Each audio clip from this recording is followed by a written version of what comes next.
teníamos los procedimientos que utilizaban la DNI, que golpeaban a las personas.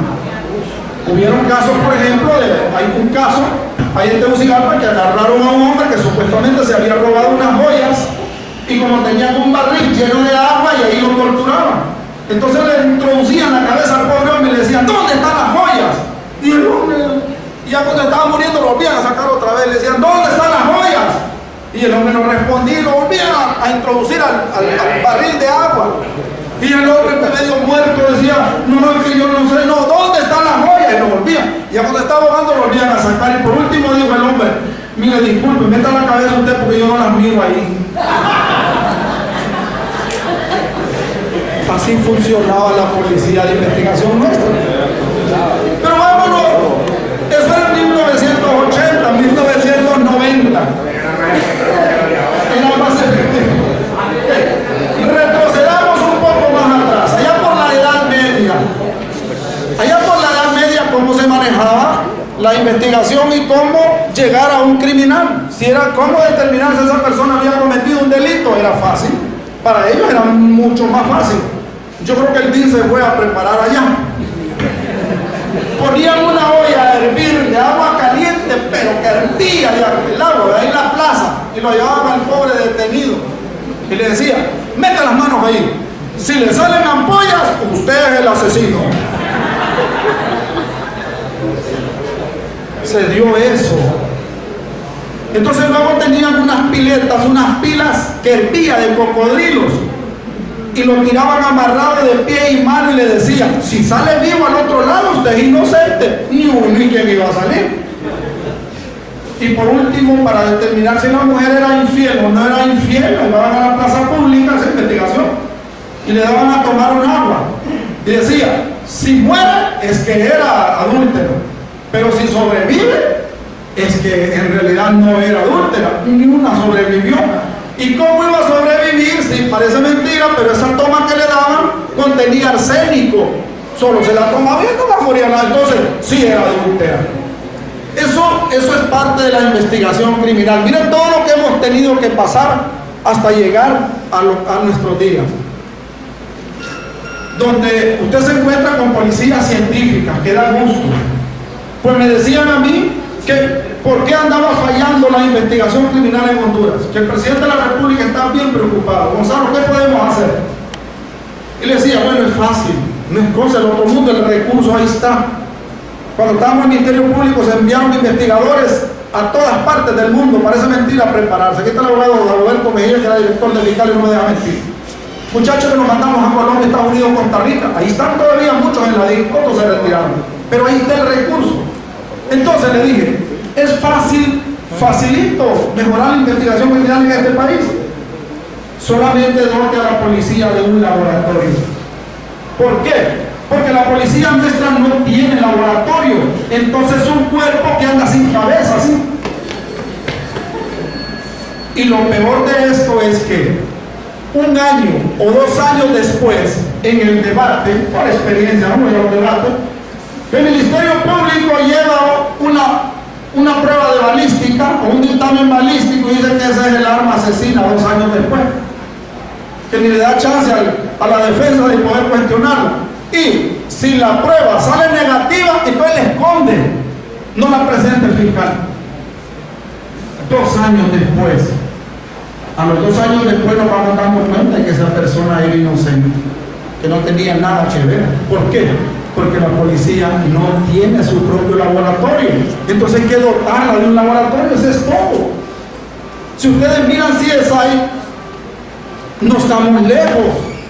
CSI Miami especialmente, qué interesante. Procesan la escena, recogen la sangre, recogen las balas, los casquillos, recogen todo y pasan inmediatamente de ahí de la escena al laboratorio criminalístico. Entonces ustedes ven los resultados, eso no es ciencia ficción.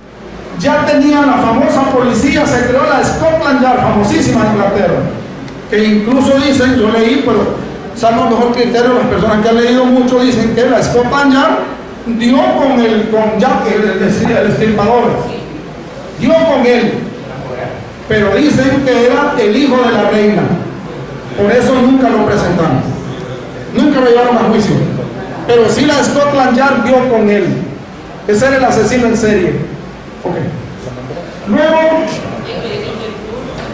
imagínense ustedes que ya en 1571 ya tenían lo que se llama los primeros estudios de medicina legal. ¿Se imaginan ustedes los años luz que nos lleva Europa? Ya tenían medicina legal. Siguiente. Y miren, en 1753 ya hacen los primeros estudios de balística. El doctor Boucher es el encargado de realizar los primeros estudios ya de balística. Miren. Y en 1809 se da un fenómeno. Viene la policía francesa y le solicita o le da trabajo a este delincuente, Eugenio Vidal se llama, y lo incluye en la policía y le dice, bueno, vos conoces todo el teje y maneje de los criminales y de los delincuentes, entonces te vamos a incluir en la policía. Entonces le dieron trabajo a Vidal, y parece mentira, ese delincuente le ayudó mucho a la policía. Hubo muchas oposiciones, pero incluso fundó un buró de investigación criminal. Parece mentira, pero también apoyó en eso. Ahí está, en 1833 este delincuente fundó el buró de investigación.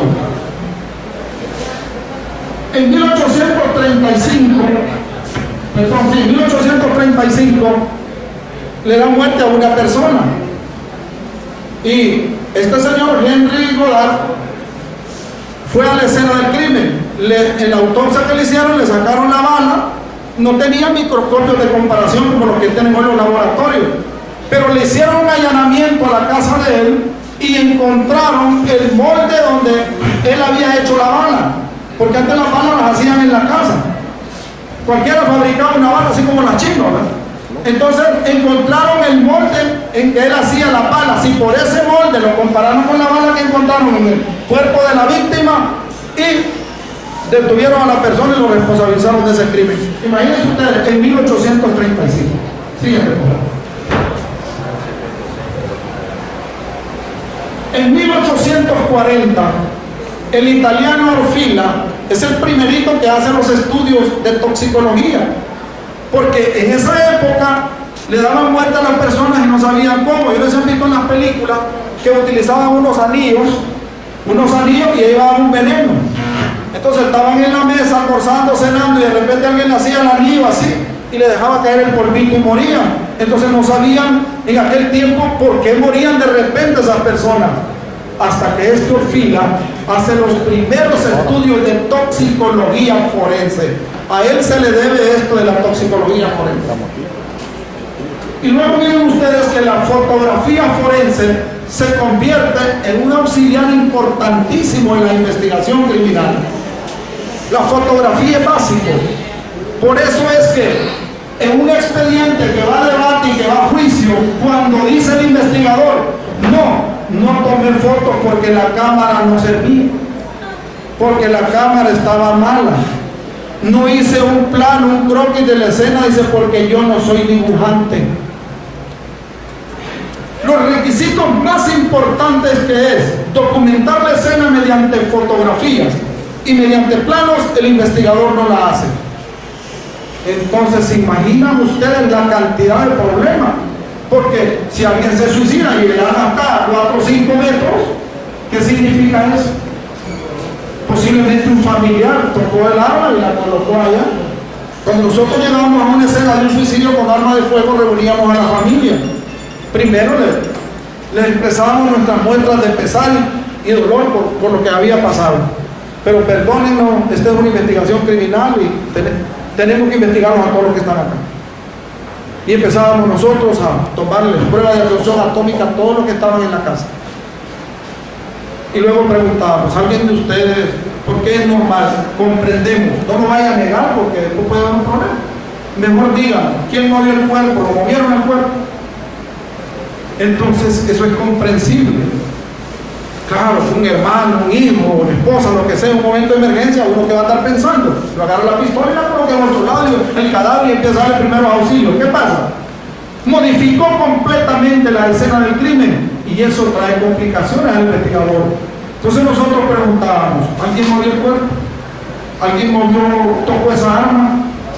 Sí, yo toqué el arma, yo levanté esa arma y la coloqué ahí, entonces hágale la prueba.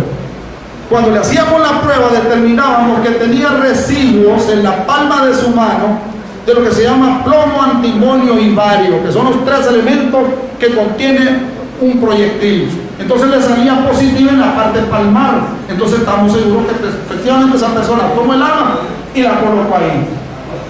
Porque las muertes más difíciles de investigar no son los homicidios, ni son los asesinatos tampoco, son las muertes suicidas. Son las muertes más complicadas y más difíciles de investigar. ¿Estamos? Bien, siguiente, por favor.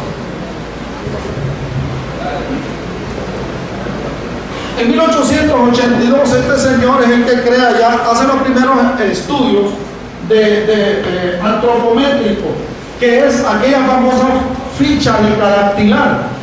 Nosotros preguntamos, ¿te ficharon en la policía? Pero no sabemos quién es.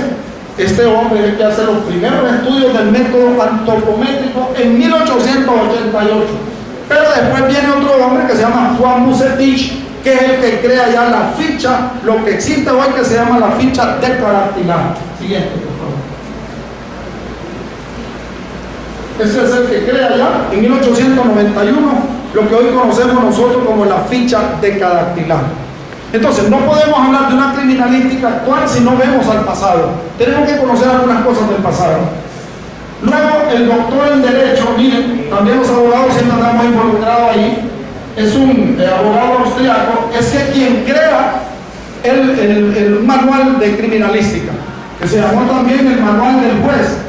Se desempeñó como juez de instrucción y iba a la escena del crimen en aquel tiempo como en aquellos tiempos que levantábamos el por cuánto, doctor. Los famosos por cuánto que levantábamos nosotros en los juzgados, yo voy a escribirte los juzgados.